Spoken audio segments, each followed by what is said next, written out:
en 2025 que le Togo investit 32 milliards de francs CFA, représentant 91% du budget du ministère de l'administration territoriale pour soutenir la décentralisation. Le financement vise à renforcer l'autonomie des collectivités locales et garantir une application cohérente des politiques publiques. En Algérie, le gouvernement prévoit de mobiliser 122 000 hectares de terres agricoles en 2025 en vue de renforcer la production nationale. Le 14 janvier 2025, à Sidi Bouzid, la ministre Asma Gebri a remis des avis d'approbation de projets à des femmes dans le cadre des programmes RADE et Samida. Ces initiatives visent à soutenir l'entrepreneuriat féminin et l'inclusion économique des femmes, notamment celles victimes de violences conjugales.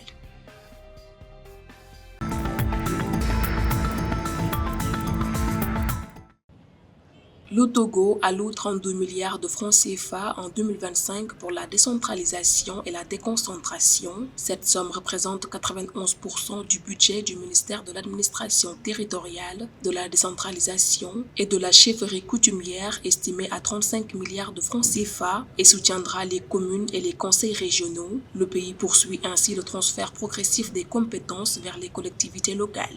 Il faut dire que le Togo est en apprentissage dans la mise en place de la décentralisation, des structures de décentralisation qui sont les mairies, les conseils régionaux, qui va permettre donc la démocratie de proximité pour répondre aux besoins des populations, pour que les gens puissent voir les bienfaits de la démocratie.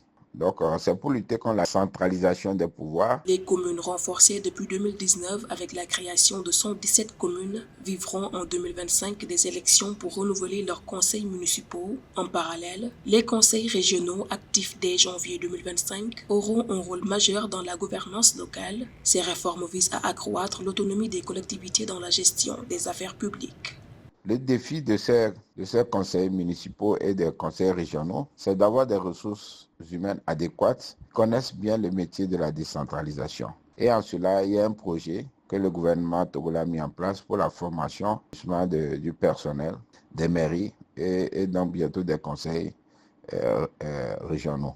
Les gouverneurs déployés en 2024, sauf pour la région centrale, garantiront l'application cohérente des politiques publiques locales. L'exécutif prévoit également d'affecter 10 milliards de francs CFA aux communes à travers le fonds d'appui aux collectivités territoriales pour 2025.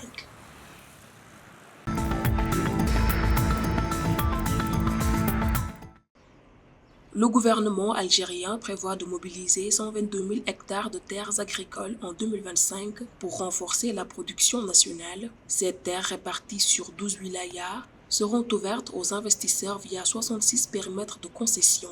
Cette initiative vise à étendre les surfaces agricoles, garantir la sécurité alimentaire, réduire les importations et favoriser l'exportation.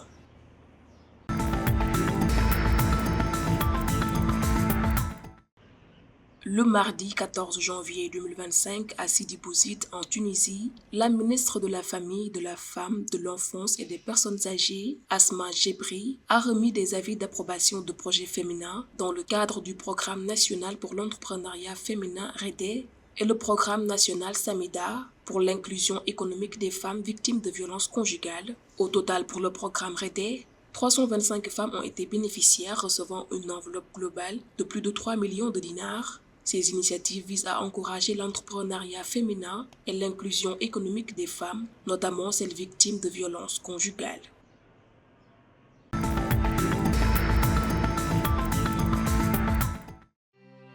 Le Fonds souverain d'investissement stratégique FONSIS a alloué 750 millions de francs CFA à 2 PME dirigées par des femmes, Prestige Catering et Esteval, spécialisées dans l'agroalimentaire.